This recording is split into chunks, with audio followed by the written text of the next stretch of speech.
Hey everyone, Hi Tadavo-san here. Welcome to the Power of Mindset podcast, episode number 15. With this episode, I want to talk a little bit about a specific thing within our industry, since I am in the insurance world, and also want to target some of the salespeople and people who are in the professional industry overall to consider something and give this some thought. Because there's a quote, it's a very, very famous quote, and a lot of professionals discuss this quote and throw it around. I kind of want to break it down and I want to discuss a study session I had with my team as far as what this quote means. And the quote goes something like this: prescription medication without diagnosis is malpractice. Prescription medication without diagnosis is malpractice. So I'm going to get back to the quote in just 1 second. So we have to have clarity as far as goals within the business, as far as what we're looking to achieve. And if there's an issue, we have to have clear about what the issue is and how to fix it, right? So which leads me to a systematic formula I use often within the business.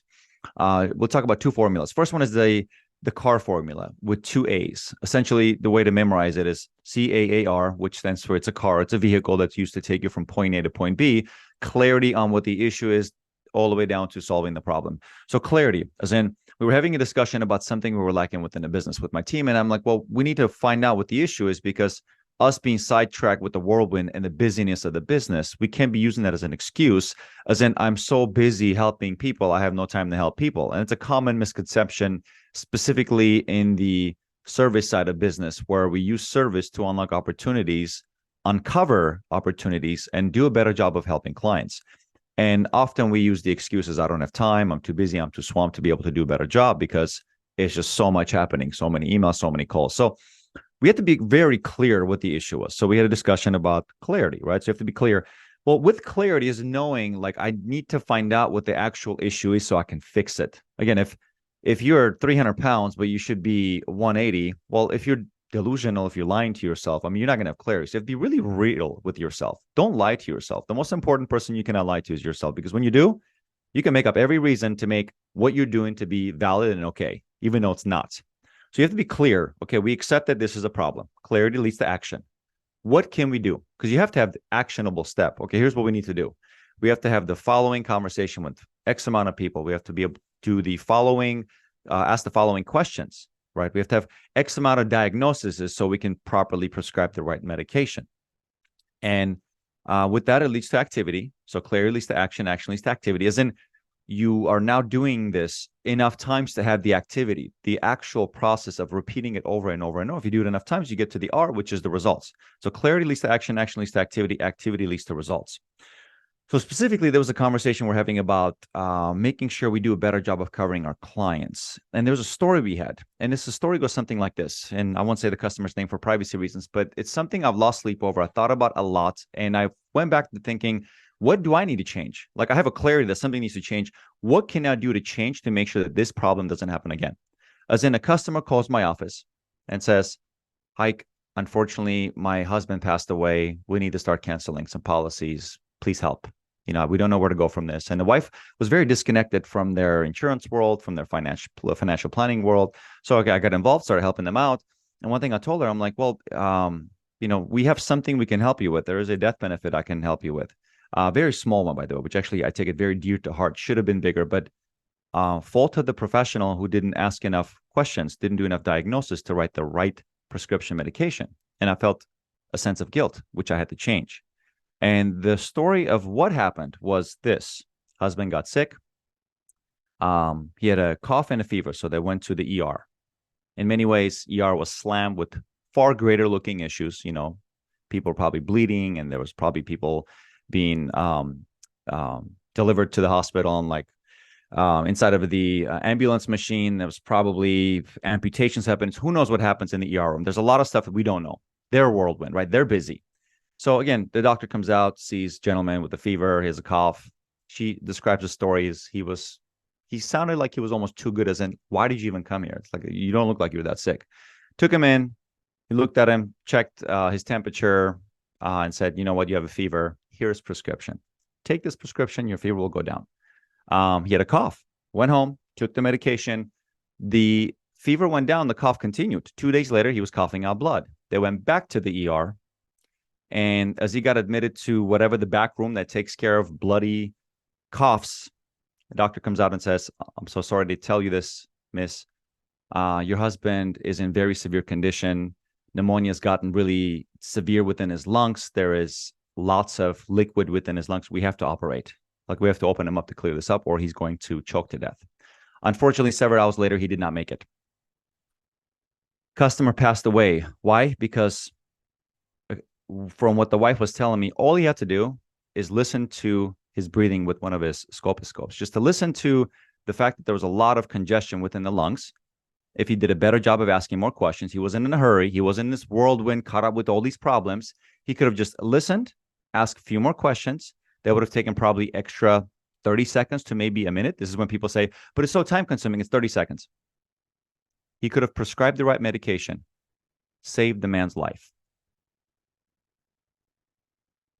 Unfortunately, I was only able to deliver a $50,000 check. It was a very small death benefit we had on this family, very small. And I remember when we brought up this concern to him, because this was a wealthier man, multiple investment properties, owned the construction business, had lots of employees. Well, I watched it all crumble and fall apart, all of it. He got pulled out of the picture. She had to sell everything on sale. The problem is when you sell things on sale, you don't really get good deals. And she had nothing else, some cash, but not enough to maintain everything that he left behind, including payroll and other expenses. So she put things for sale. And I remember when I delivered this $50,000 check to her, it was almost like a gift she wasn't expecting. She was so happy to see. And her words to me were something I'll take to the grave with me, and I take it very seriously. She said, this is the nicest thing any professional has done for us. And it really reminded me, in the insurance industry, what we do is very noble. As if we do our job correctly, if we ask the right question, if we do the right diagnosis, we are the people with the biggest checks during some families' worst time of their life. When somebody's injured, disabled, or ultimate price, dead. And she said specifically, I'm going to use up as much of this as I can afford to hire a lawyer and go after that doctor because he killed my husband. She didn't say he died because he didn't prescribe the right medication. He said he killed my husband. Now, haven't followed up with her a little bit, and I'm going to actually. I've been thinking about this a lot. Going to check in. I checked in with her last year. She was still working on the case, so I don't know where that's going. I really want to find out what's going on. The issue is this: prescription medication without diagnosis is malpractice, right? So in our industry, and I'm using insurance as an example, you could be a professional that does some very similar things where your team gets busy, your coworkers get busy, things get swamped, and you forget the value, right? And you stop offering 100% of your best products to 100% of your clients 100% of the time. We talked about the formula, the 300% formula. You should find out what are your best products. Well, in my business, is making sure we have great coverages on homes. Some of these homes are $500,000, some are $5 million. Well, we got to make sure they're covered for the value. If not, a cheap insurance can turn into the most expensive financial decision somebody's ever made. We got to make sure there's proper liability built around their car and home. So if they do crack somebody's head open and that person decides to sue our customer for 10 times their income plus their assets, that's what people get sued for nowadays. We want to make sure there's enough liability to cover that so people can actually be protected against the things that can go wrong so they can save for the stuff that can go right, as in their retirement. So our job is to protect people's retirement, their assets. And we also want to make sure that some of the most common reasons why foreclosures happen, actually more common reasons you can buy insurance against. So a lot of these risks that can take a lot of stuff away from you are actually insurable. Most people don't know that. Well, the wealthy and elite know because they all have financial advisors who tell them these things. And I took it on myself to actually get educated by the elite financial advisors so I can now present this information to my team and to our customers to make sure they're better taken care of. Because one of the greatest financial mistakes we make is actually not protecting ourselves against the risks. Burn down house that's not covered, a liability lawsuit. I thought I had full coverage, but no, you don't. You've got more coverage on your car than you do on your income. You have nothing in place to make sure if death occurs, that house stays in a family, because a lot of people spend 20 years in a house making sure they make their mortgage payments. They're never late. They slip one time. Temporary permanent disability or death. House is gone. And it doesn't even have to be to the breadwinner. It's to the homemaker, because to replace the homemaker, with inflation now it's 6 figures. Their roles in a household. So again, specific insurance industry example. If we don't 100% of our best products, which is again, making sure the home is properly covered, making sure there's proper liability around their toys and their home and their cars, making sure that there's some kind of a death plan and some kind of a disability plan. You take care of those four, you become pretty much bulletproof. And that's a piece I talk a lot about. A professional's job, a doctor's job, a financial advisor, CPA's job, all their job is to do one thing, which is to make their clients completely bulletproof. But sometimes we get too busy order taking because we're swamped. Well, if you're swamped, hire more people. But in reality, if you ever take a step back, some of our best and worst months were a month apart where we had to go back and have this discussion, realize, oh my goodness, like you're right. We're literally order taking. We're like the McDonald's worker. You want fries, cheeseburger, here you go. Well, if you're in the professional industry, which means you have some kind of a license, there's a fiduciary responsibility within your rights to exercise to serve the public. Your fiduciary responsibility says, I have to do the right thing for my clients. So if you're not asking the uncomfortable questions, if you're in the professional industry, you're doing disservice to your customers. You literally, the definition of prescription medication without diagnosis is malpractice. We're prescribing these plans to people to protect their assets and build assets and do the right thing for them without asking the right questions. Just the way the doctor did not check his lungs, but he gave him medication for what he thought was right, for what the client thought they wanted, which was fever, which was at the time biggest discomfort was high fever. So from what it looks of things, here you go. According to the wife, he killed him. Right. So let's take it like a less severe case. Let's not talk about the ultimate price of death. Let's say a doctor prescribes wrong medication and it doesn't really fix them up. And, they get worse. So now they have to spend way more money, 20, 30, 50, 100,000 recovering. Now they're suing the doctor. They take their license away from them. Errors and omissions, pays off this family, whatever that might look like. So let's say it costs them a couple of $100,000 to fix an issue that was connected to a wrong prescription. And now they have to hire a lawyer, et cetera, et cetera. So let's say the cost was $100,000. Think about your financial person who's helping you protect your money. If I don't do it right, is it 20, 30, 40,000, $100,000 mistake? If you do, again, let's say you are building this wealth, you're doing these amazing things with your career, and you're driven and you're hardworking, you're getting raises, you're maxing your 401k, you're buying stocks, you're just this jack of all trades, you're a 10 out of 10, but you get taken out of the picture. Again, one of the more common reasons why people go through foreclosures is because of death, and there's not an insurance company to write a check to make sure the family keeps this going, right? So now you're risking these things. Again, if you go to the top few percent of wealths, they have all taken care of. Anything that's insurable, they have. Then we have the low class, low IQ people saying, I just want a flashy car, give me minimum limits. I want to look cool, but I don't want to have cool kind of protection. Well, the wealthy are protecting themselves with the right insurance products and the right insurance relationships. That's why I feel like if you don't have a good, solid foundational relationship with your insurance agent, you're doing disservice to your financial future, because a cheap plan can turn into the most expensive thing you've ever done. So let's look at the other formula, the AAA formula: attitude, action, and the last piece is going to be approach. So we talked about making sure we do a better job protecting clients more, because I track this stuff for my team. We weren't doing enough death benefits to protect people's mortgages. As in, I don't want the situation to happen again. If one of my clients passes away, I want to make sure that we're able to write a check that's going to be a perfect amount. Now, we can never replace the person, but I can tell you this: money at the time of grief can be one of the greatest reliefs you can actually get. So who do you have? Who have you hired to talk to you about this kind of stuff? And if I'm able to write a check, perfect amount check, which is enough to pay off all your mortgages, so the real estate stays within the family. Can you spend 20 years building this portfolio? But what happens when you get taken out of the picture? Oh, I don't have a mortgage. Okay, congratulations. You paid it all off. You're very wealthy. Okay, you're going to pass this down to somebody eventually. If you're going to pass this down to your kids and grandkids, they're going to be slapped with some kind of a wealth transfer tax. I don't know exactly how that works, but you should talk to your tax accountant, your CPA. They'll tell you.